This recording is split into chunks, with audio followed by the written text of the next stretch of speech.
بالله السميع العلي العظيم من الشيطان اللعين الرجيم بسم الله الرحمن الرحيم الحمد لله الذي هدانا لهذا وما كنا لنهتدي لولا أن هدانا الله لقد جاءت رسل ربنا بالحق الصلاة والسلام على صاحب الدين والإسلام والحل والحرام والركن والمقام والصلاة والصيام والسجود والقيام والشريعة والأحكام والحجة والبرهان والمحبة والعرفان والحق والبيان والكتاب والقرآن سيدنا ونبينا وشفيعنا ومولانا ومولى الثقلين جد الحسن والحسين أبي القاسم محمد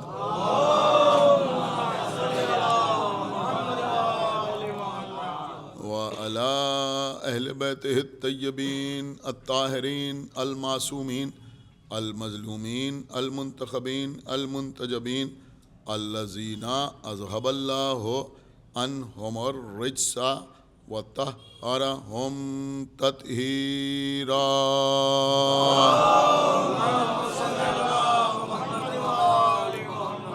ولعنة الله على أعدائهم وقتلتهم وغاصبي حقوقهم ومنکری فضائلہم ومصائبہم اجمعین من الآن إلى یوم الدین اما بعد فقد قال اللہ سبحانہ تبارک وتعالی فی کتابہ المجید وفرقانہ الحمید وقولہ الحق بسم اللہ الرحمن الرحیم انا انزلناہ فی لیلۃ القدر وما ادراک ما لیلۃ القدر لیلۃ القدر خیر من الف شہر صلوات پڑھے بر محمد۔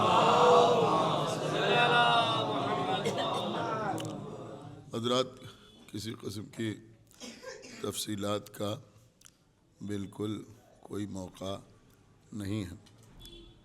آپ حضرات کافی دیر سے منتظر ہیں، بی بی زہرا آپ کو اس کی جزا عطا فرمائیں۔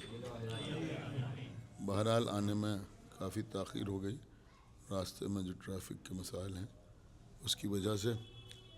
چند جملے آپ کی خدمت میں عرض کرنا مقصود ہیں کہ میں نے سورہ قدر کی ابتدائی آیات آپ کی خدمت میں پیش کی ہیں عنوان بیان کے طور پر۔ بسم اللہ الرحمن الرحیم کے بعد ارشاد اقدس الہی ہو رہا ہے کہ انا انزلناہ فی لیلۃ القدر۔ عام طور پر اس کا ترجمہ یہی ہوتا ہے کہ ہم نے اس قرآن کو لیلۃ القدر میں یعنی شب قدر میں نازل فرمایا۔ وما ادراک ما لیلۃ القدر، اور تم کہاں ادراک کر سکتے ہو، تم کہاں سمجھ سکتے ہو کہ لیلۃ القدر کیا ہے۔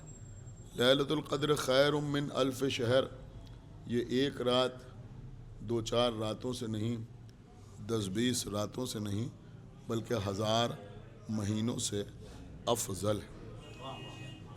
سارے مسلمان شب قدر کی اہمیت کو، اس کی فضیلت کو تسلیم کرتے ہیں اور ماہ مبارک رمضان میں شب قدر کو تلاش کرنے کی کوشش کرتے ہیں۔ یہ بھی ایک حقیقت ہے کہ قرآن میں لیلۃ القدر کا تذکرہ ہے، پیغمبر کی احادیث میں شب قدر کے فضائل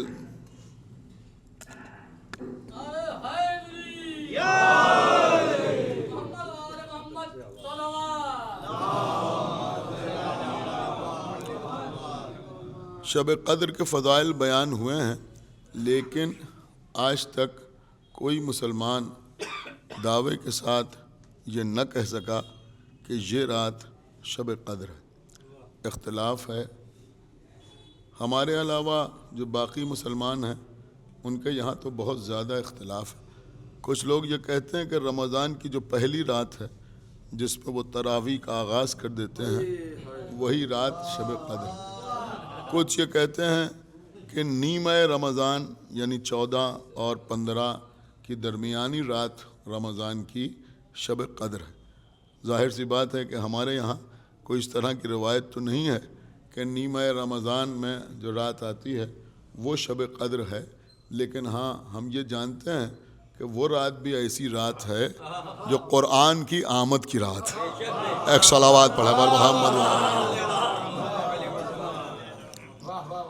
باقی مسلمان کہتے ہیں کہ رمضان کا جو آخری عشرہ ہے اس میں جو طاق راتیں آتی ہیں، یعنی جو آڈ نمبر کی راتیں آتی ہیں، 21ویں کی شب، 23ویں کی شب، 25ویں کی شب، 27ویں کی شب یا 29ویں کی شب، اس میں کوئی ایک رات جو ہے وہ شب قدر ہے، وہ شب قدر ہے۔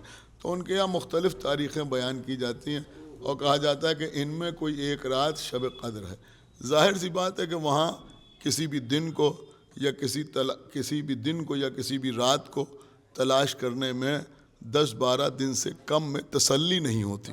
ایک صلوات پڑھیں بر محمد۔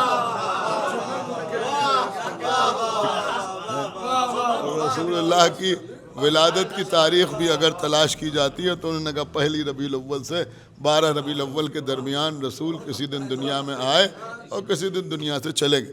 تو شب قدر کے سلسلے میں بھی بہت سی راتیں بیان ہوتی ہیں، لیکن قبلہ میں آپ کی خدمت میں عرض کروں کہ ہمارے یہاں بھی شب قدر کے سلسلے میں 3 راتوں میں تلاش کرنے کا حکم دیا گیا ہے، جس میں آپ اعمال شب قدر بجا لاتے ہیں۔ 19ویں کی رات، 21ویں کی رات اور 23ویں کی رات، اس میں آپ شب قدر کو تلاش کرتے ہیں۔ ایک بڑا اہم مسئلہ یہ ہے کہ بھئی شب قدر کی تاریخ بتائی کیوں نہیں گئی؟ ان کی بات جانے دیجئے، جن سے انہوں نے دین لیا، انہوں نے انہیں کیا بتایا، لیکن ہم کو کیوں نہیں معلوم؟ کس وجہ سے نہیں معلوم؟ کسی شخص نے ہمارے اور آپ کے 5ویں امام محمد باقر علیہ السلام سے یہ سوال کیا کہ مولا کیا آپ کو شب قدر کی حقیقی تاریخ کا علم ہے؟ تو آپ کے 5ویں امام نے ارشاد فرمایا کہ ہم نہ جانیں گے تو کون جانے گا؟ ہمیں نہ معلوم ہوگا تو کسے معلوم ہوگا؟ اور اس کے بعد امام کا جملہ یہ تھا کہ شب قدر میں فرشتے ہمارا ہی طواف کرنے کے لیے نازل ہیں۔ صلوات بر محمد و آل محمد۔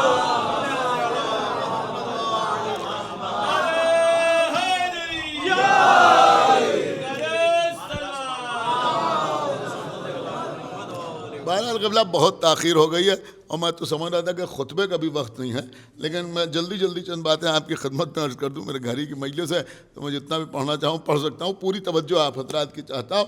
تو قبلہ مسئلہ یہ ہے کہ شب قدر کو تلاش کرنا ہے، تو شب قدر کو کیسے تلاش کیا جائے؟ تو بہت سی باتیں لوگوں نے بیان کی۔ دیکھیے میں گریز کے طور پہ یہاں شعراء بیٹھے ہوئے ہیں، ایک بات عرض کر رہا ہوں اور اسی سے میں اپنی منزل تک پہنچنا چاہتا ہوں۔ حالانکہ سلسلے میں بہت سی باتیں عرض کی جا سکتی ہیں، آپ حضرات سمجھتے ہیں، مجھ سے زیادہ آپ جانتے ہیں کہ شب قدر کیا ہے۔ کہ شب قدر کے سلسلے میں علماء نے، بڑے علماء نے یہ تحریر کیا ہے کہ بھئی شب قدر کو ان 3 راتوں میں تلاش کرنے کی کوشش کرو۔ تو اب تاریخ تو نہیں بتائی لیکن کچھ علامتیں بتائیں، اور ان علامتوں میں ایک علامت یہ بھی بیان کی گئی شب قدر کو تلاش کرنے کی کہ شب قدر کے بعد جب سورج طلوع ہوتا ہے تو اس میں وہ شدت نہیں ہوتی جو عام طور پر جب سورج طلوع ہوتا ہے تو اس میں ہوتی ہے۔ بہت توجہ کے ساتھ سنیں۔ اور بعض علماء نے یہ جملہ لکھا ہے، دیکھیں بہت قیمتی بات میں آپ کی خدمت میں عرض کر رہا ہوں، بعض علماء نے یہ لکھا ہے کہ شب قدر کے بعد جب سورج طلوع ہوتا ہے تو اس کی کیفیت چاند جیسی ہوتی ہے۔ کیا سنا آپ نے؟ اس کا مطلب یہ ہوا کہ شب قدر کی ایک فضیلت یہ بھی ہے کہ اگر شب قدر کی نگاہوں سے دیکھیے تو سورج چاند محسوس ہوتا ہے۔ کچھ آپ سمجھے یا نہیں سمجھے؟ میں کیا عرض کر گیا بھائی؟ یعنی اگر شب قدر کی نگاہ سے دیکھیے تو سورج بھی چاند جیسا نظر آتا ہے۔ آپ کو کچھ یاد آیا یا نہیں یاد آیا بھائی؟ اللہ نے پیغمبر کو کیا کہا؟ وَالشَّمْسِ وَضُحَاهَا وَالْقَمَرِ إِذَا تَلَاهَا۔ پیغمبر سے لوگوں نے پوچھا کہ بھئی یہ وہ شمس کون ہے جو چمکنے والا ہے؟ وہ قمر کون ہے جو اس کے پیچھے پیچھے آنے والا ہے؟ تو پیغمبر اسلام نے کیا فرمایا؟ پیغمبر نے فرمایا شمس سے مراد میں ہوں، شمس سے مراد میں ہوں۔ اور قمر سے مراد کون ہے؟ کہ قمر سے مراد علی ابن ابی طالب ہیں۔ اب سمجھ میں آیا کہ محمد ہے سورج، محمد ہے سورج، لیکن جب وہی محمد سیدہ کے گھر میں چادر اوڑھ کے لیٹے، غور نہیں کر رہے ہیں، جب وہی محمد سیدہ کے گھر میں چادر اوڑھ کے لیٹے، اور بی بی کیا فرماتی ہیں؟ آپ حدیث قصہ میں سنتے ہیں، بی بی فرماتی ہیں میں نے اپنے بابا کے چہرے کی طرف دیکھا تو یتلالہ نوراً کانہ البدر فی لیلۃ تمام ہی و کمال ہی، میں نے دیکھا تو ایسا نظر آیا کہ میرے بابا کا چہرہ ایسے چمک رہا ہے جیسے 14ویں رات کا چاند۔ ایک صلوات پڑھنے والے محمد والے وجہ سے 14ویں رات، ایک صلوات اور پڑھنے والے محمد والے محمد۔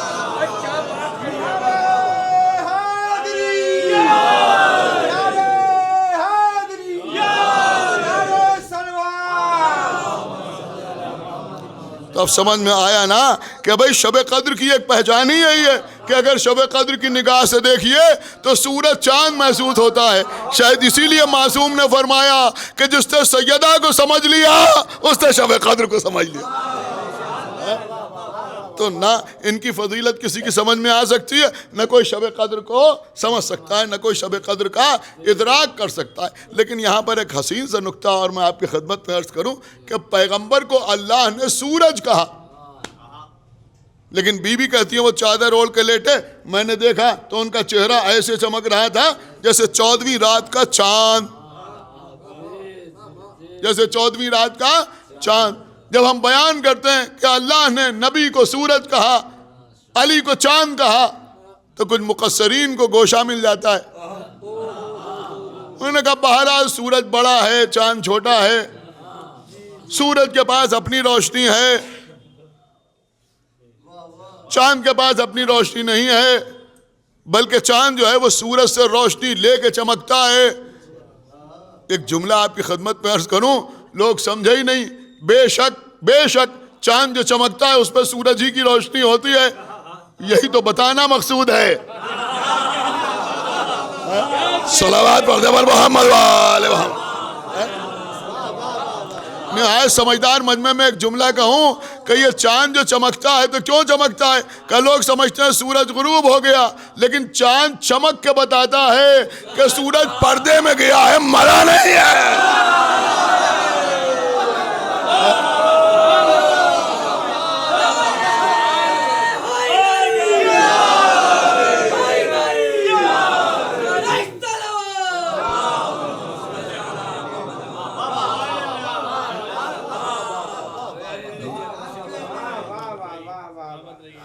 قبلہ سنیں تو سورج اور چاند کا نبی ہیں سورج، مولا علی ہیں چاند، لیکن وہی سورج جب سیدہ کے گھر میں چادر اوڑھ لیتا ہے تو چاند نظر آتا ہے، چاند نظر آتا ہے۔ ایک دوسرا منظر بھی ہمارے سامنے ہے کہ جسے اللہ نے چاند کہا اس نے چادر اوڑھ لی۔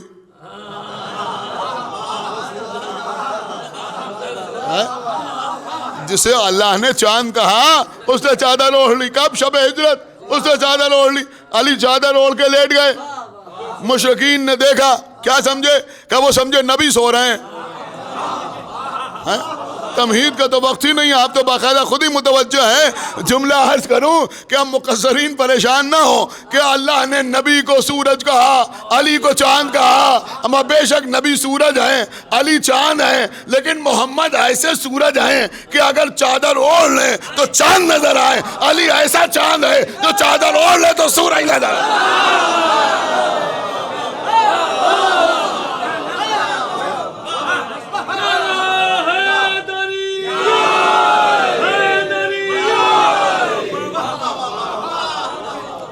ایک صلوات اور پڑھ دے بل محمد وآل محمد۔ تو بی بی فرما رہی ہے میرے بابا کا چہرہ ایسے چمک رہا تھا جیسے 14ویں رات کا چاند۔ نبی آئے تھے کیا کہتے ہوئے؟ میں اپنے بدن میں ضعف محسوس کر رہا ہوں، بیمار ہو کے آئے تھے، مریض بن کے آئے تھے، لیکن جب سیدہ نے چادر اڑا دی تو بیمار کا چہرہ ایسے چمکنے لگا. اور کیا آپ نے؟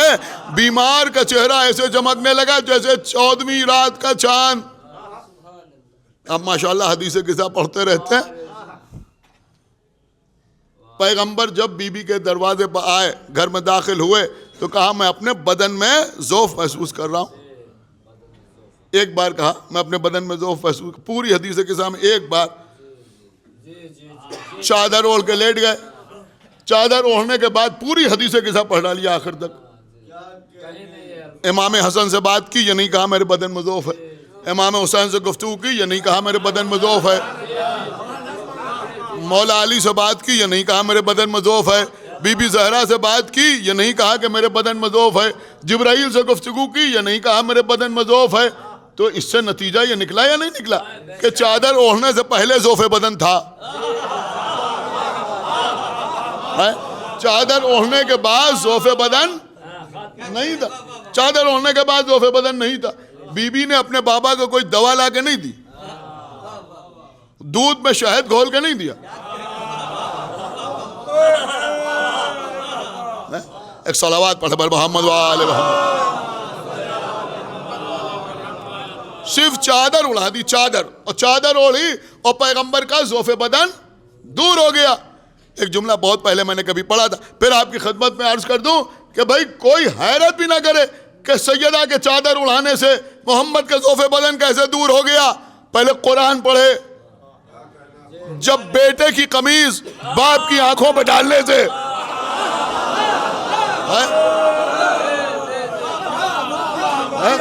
گئی ہوئی بینائی واپس آ سکتی ہے، تو بیٹی کی چادر سے باپ کا ذوف بدن کیوں نہیں دور ہو سکتا؟ یہ تو میں نے پڑھ دیا. لیکن کہاں یوسف کا کرتا؟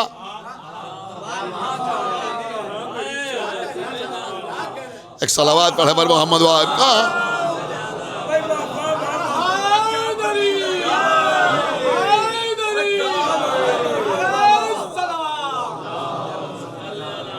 دیکھیں اب آغاز ہو رہا مجلس کا، پوری توجہ کے ساتھ سنیے گا. کہاں یوسف کا کرتا اور کہاں بی بی کی چادر؟ اس لیے کہ کہاں یعقوب کی آنکھوں کی بینائی اور کہاں صاحب لولاک کے بدن کا ذوف. میں کوئی اور لقب بھی استعمال کر سکتا تھا، جان بوجھ کے میں نے کہا کہاں صاحب لولاک کے بدن کا ذوف. یعقوب اللہ کے نبی ہیں بے شک، لیکن صاحب لولاک نہیں ہیں. صاحب لولاک ہیں پیغمبر. میری بات سمجھیے. یعقوب کی آنکھوں کی بینائی، یعقوب ہی کی آنکھوں کی بینائی ہے، ساری کائنات کی بینائی نہیں ہے.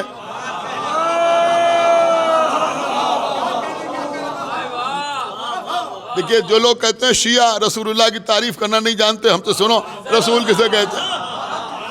اللہ کہہ رہا لولاک لما خلقت الافلاک، اگر آپ کو نہ پیدا کرتا تو افلاک کو نہ پیدا کرتا. تو اگر پیغمبر نہ ہوتے تو کچھ نہ ہوتا. تو جو کچھ ہے وہ پیغمبر کی وجہ سے ہے. سورج پیغمبر کی وجہ سے، سورج کی روشنی پیغمبر کی وجہ سے. چاند پیغمبر کی وجہ سے، چاند کی چاندنی پیغمبر کی وجہ سے. ستارے پیغمبر کی وجہ سے، ان کی دمک پیغمبر کی وجہ سے. پھول پیغمبر کی وجہ سے، پھولوں کی مہک پیغمبر کی وجہ سے.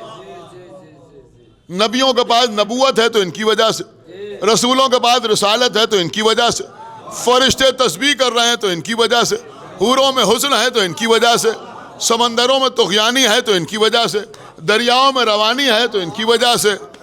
غور کریں، ہوائیں چل رہی ہیں تو ان کی وجہ سے. اب میں زیادہ دیر کیا آپ کی خدمت میں عرض کروں، تو جو کچھ ہے وہ ان کی وجہ سے ہے.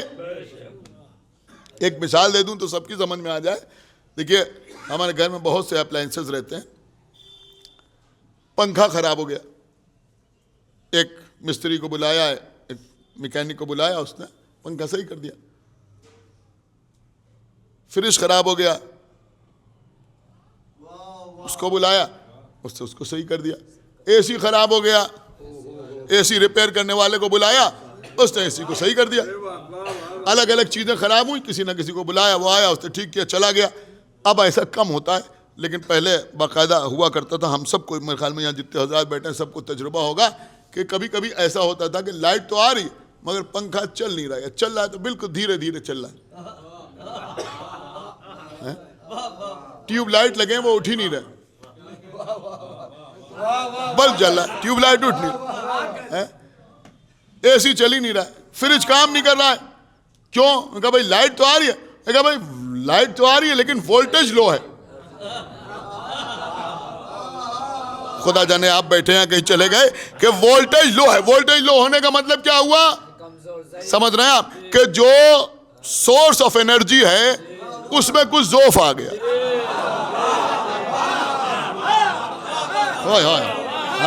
تو اس کے ضعف کی وجہ سے ہر چیز میں ضعف نظر آ رہا ہے.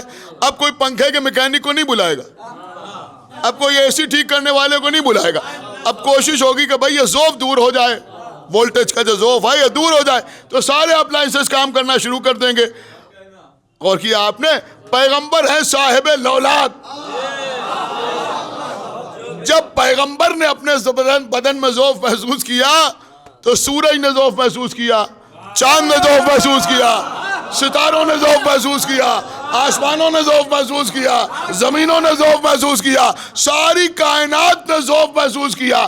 اب جو بی بی نے چادر اڑائی, لیکن میں نے یوں ہی نہیں کہا تھا, اب جو بی بی نے چادر اڑائی تو ایک لمحے میں نہ صرف یہ کہ پیغمبر کے بدن کا ضعف دور ہوا, سورج کی روشنی کا ضعف دور ہوا, چاند کی چاندنی کا ضعف دور ہوا, ستاروں کی چمک کا ضعف دور ہوا, پھولوں کی مہک کا ضعف دور ہوا, فرشتوں کی تسبیح کا ضعف دور ہوا, حوروں کے حسن کا ضعف دور ہوا, متقین کے تقوی کا ضعف دور ہوا, عبادت کرنے والوں کی عبادت کا ضعف دور ہوا, انبیاء کی نبوتوں کا ضعف دور ہوا, رسولوں کی رسولوں کی رسالت کا ضعف دور ہوا. تو ایک جملہ میں عرض کروں گا, ارے بھیا جس بی بی کی چادر ایک لمحے میں ساری خلقت کا ضعف دور کر دے, اگر اسی بی بی کا رومال روز قیامت ہمارا ضعف اعمال دور کر دے.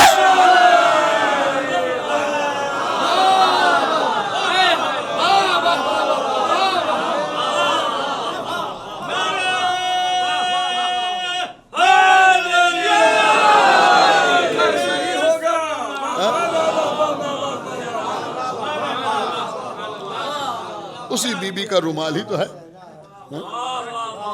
اگر وہ ہمارا ضعف اعمال دور کر دے تو لوگ کہتے ہیں صاحب سمجھ میں نہیں آیا. ارے بھیا کیا سمجھ میں نہیں آیا, کیوں پریشان ہو؟ آنسو کے بدلے میں جنت کی بات ہوئی, ارے کیسے چلے جائیں گے, کیسے چلے جائیں گے؟ ہم کس نے کہا چلے جائیں گے, کس نے کہا چلے جائیں گے؟ کوئی شیعہ کبھی نہیں کہتا کہ ہم رو کے جنت پہ چلے جائیں گے, کبھی نہیں کہا ہم نے کہ ہم چلے جائیں گے. ہم نے نہیں کہا ہم چلے جائیں گے, انہوں نے کہا ہم لے جائیں گے.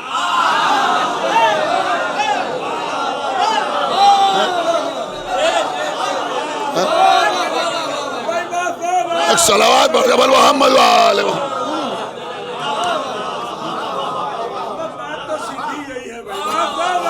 نہیں ابھی میں آپ کی خدمت میں ایک جملہ عرض کر رہا ہوں.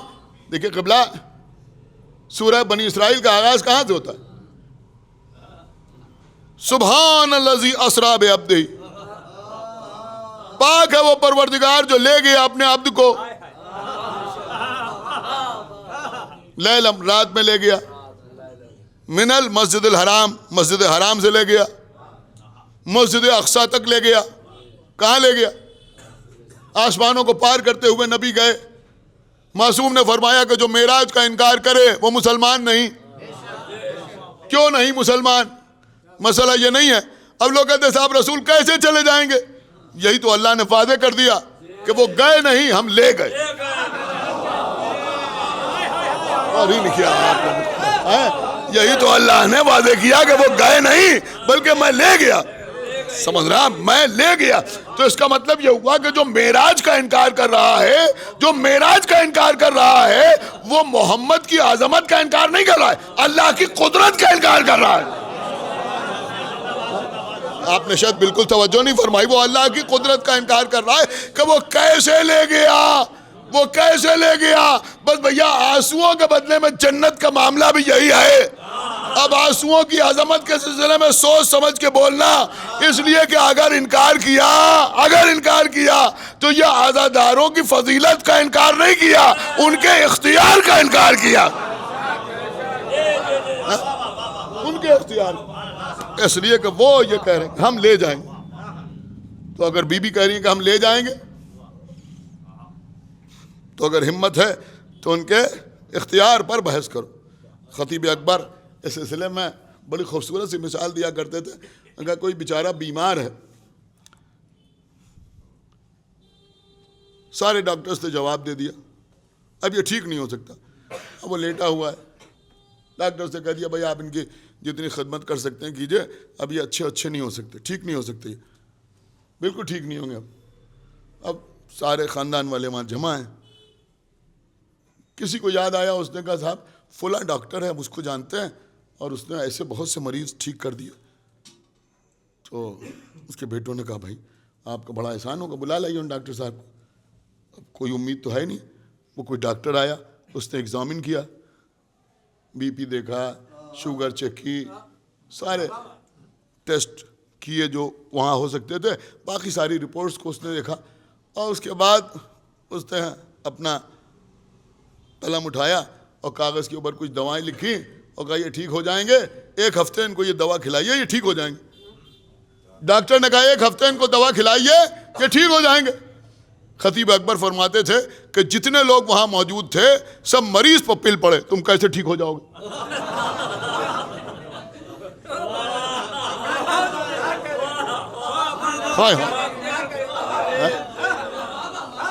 تم کیسے ٹھیک ہو جاؤ گے؟ تمہارا بی پی اتنا ہے، تم کیسے ٹھیک ہو جاؤ گے؟ تمہاری شوگر اتنی بڑی ہوئی ہے، تم کیسے ٹھیک ہو جاؤ گے؟ تمہارا لیور کام نہیں کر رہا ہے، تم کیسے ٹھیک ہو جاؤ گے؟ تمہارا کریٹینن اتنا بڑا ہوا ہے، تم کیسے ٹھیک ہو جاؤ گے؟ سارے ڈاکٹر تمہیں جواب دے چکے ہیں، تم کیسے ٹھیک ہو جاؤ گے؟ تو اگر وہاں پر کوئی عقل مند ہوگا تو وہ کہے گا بھیا مریض سے نہ لڑو، وہ تھوڑی کہہ رہا ہے ہم ٹھیک ہو جائیں گے، وہ ڈاکٹر کہہ رہا ہے کہ یہ ٹھیک ہو جائے گا، تو جو بحث کرنا ہے وہ ڈاکٹر سے کرو۔ تو بھیا آنسوؤں کے بدلے میں جنت، آنسوؤں کے بدلے میں جنت۔ تو اب جو یہ ملا ہم سے لڑ رہے ہیں، تم کیسے چلے جاؤ گے، کیسے چلے جاؤ گے، کیسے چلے جاؤ گے؟ اما اگر ہمت ہو تو کبھی خواب میں آ جائیں یا قیامت میں جب معصومین سے ملاقات ہو تو ان سے پوچھنا۔ ایک صلوات پڑھ دے بار محمد وآلہ محمد، کیسے لے جاؤ؟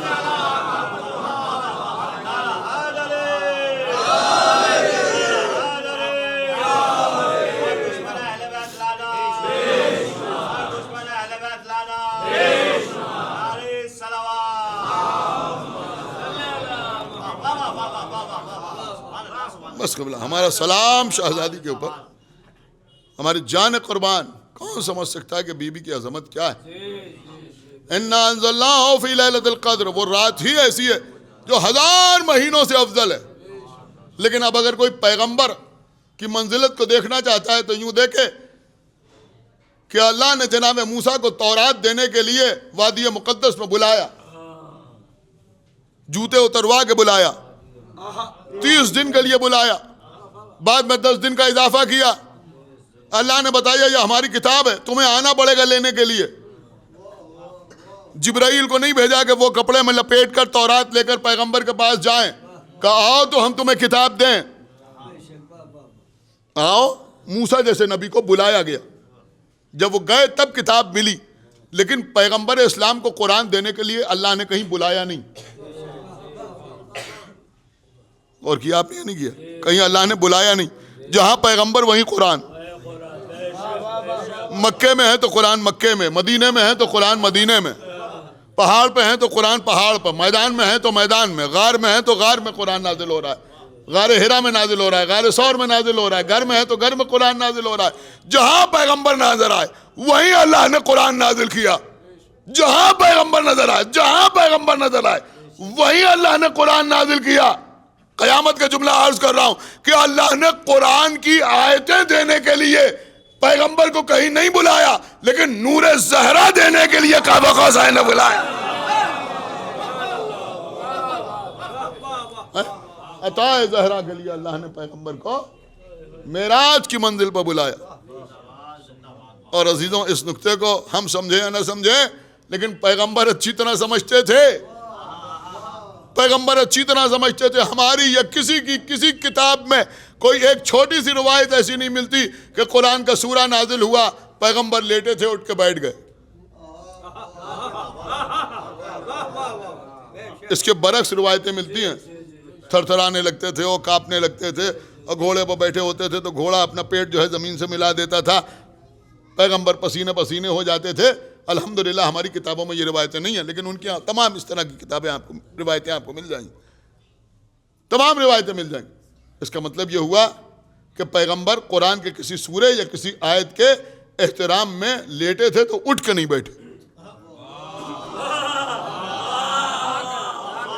جو نبی 6000 سے زیادہ آیتوں کے آنے پر کھڑا نہیں ہوا, جب سیدہ آئی تو احترام میں اٹھ گئے.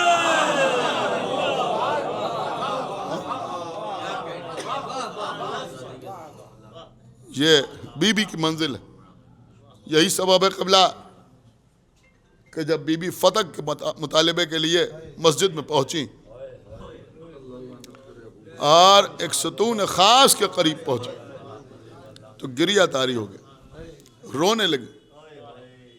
جب بی بی رونے لگی تو کسی کنیز نے آگے بڑھ کے پوچھا, بی بی آپ کے رونے کا سبب کیا ہے؟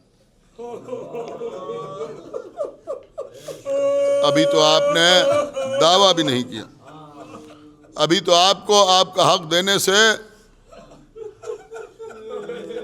منع بھی نہیں کیا گیا. اے بی بی رونے کا سبب کیا ہے؟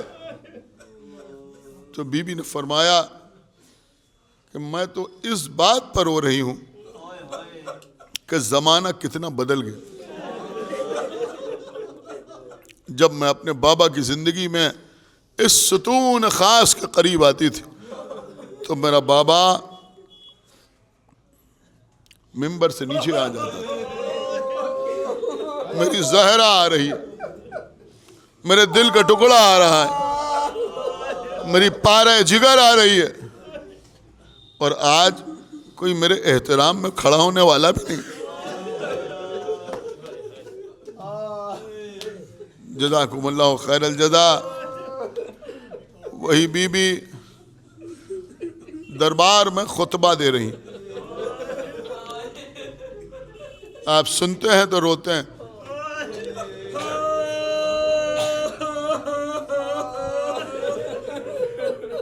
جس کے دروازے پر فرشتے مسکین و یتیم و اسیر بن کے آئے, وہ اپنا حق مانگنے کے لیے دربار میں کھڑی ہوئی. روئے نہ تو کیا کرے. لیکن میں کہوں گا بی بی جب آپ دربار میں خطبہ دے رہی تھی, بے شک آپ سے بڑی مظلومہ کون ہو سکتی ہے, لیکن بی بی آپ کے سامنے کسی کا کٹا ہوا سر تو نہیں رکھا تھا.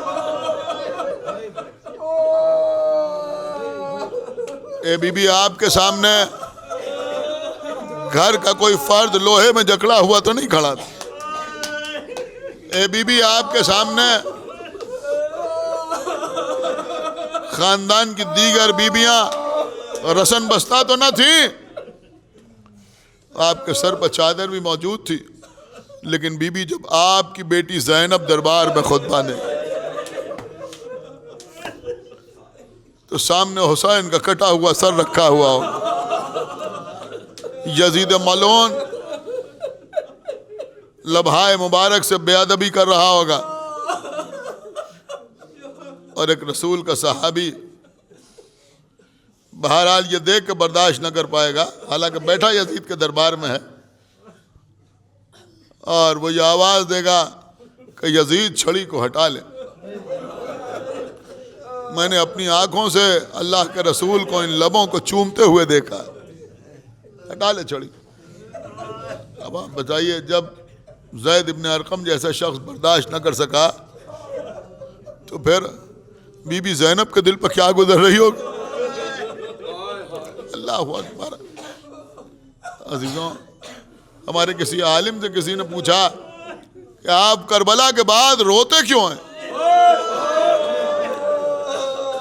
انہوں نے جواب دیا کہ ہم سے یہ نہ پوچھو کہ ہم روتے کیوں ہیں، ہم سے یہ پوچھو کہ ہم کربلا کے بعد زندہ کیوں ہیں۔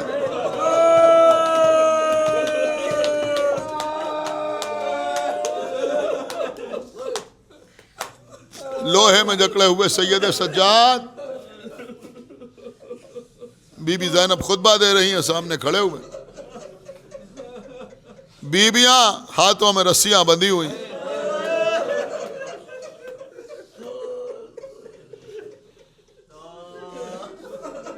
لیکن ایک بات میں ضرور عرض کروں گا، اے بی بی زہرا، بے شک مدینے کا دربار اور ہے، شام کا دربار اور ہے، لیکن مدینے کے دربار میں کسی کا کٹا ہوا سر تو سامنے نہ تھا،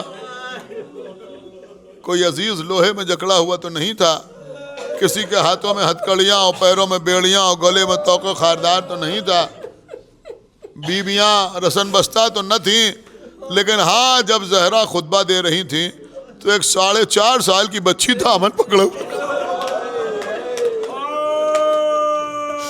آپ سمجھ گئے یہ کون بچی کھڑی تھی؟ یہ بچی شاید اس لیے کھڑی ہوئی اپنی ماں کا خطبہ سن رہی تھی کہ اس بچی کو بھی شام کے دربار میں خطبہ دینا تھا۔ نہیں، ابھی بات مکمل نہیں ہوئی۔ مدینے کے دربار میں زہرا خطبہ دے رہی ہیں تو وہاں بھی ایک کمسن بچی دامن پکڑے ہوئے کھڑی ہے، اور جب شام کے دربار میں زینب خطبہ دے رہی ہیں تو وہاں بھی ایک کمسن بچی۔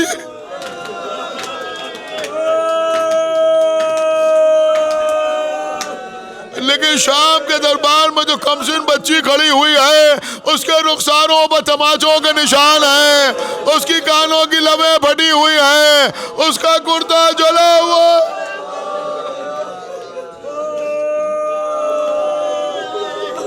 جزاک اللہ۔ بس 2-3 منٹ اور مجلس تمام۔ عزیزوں،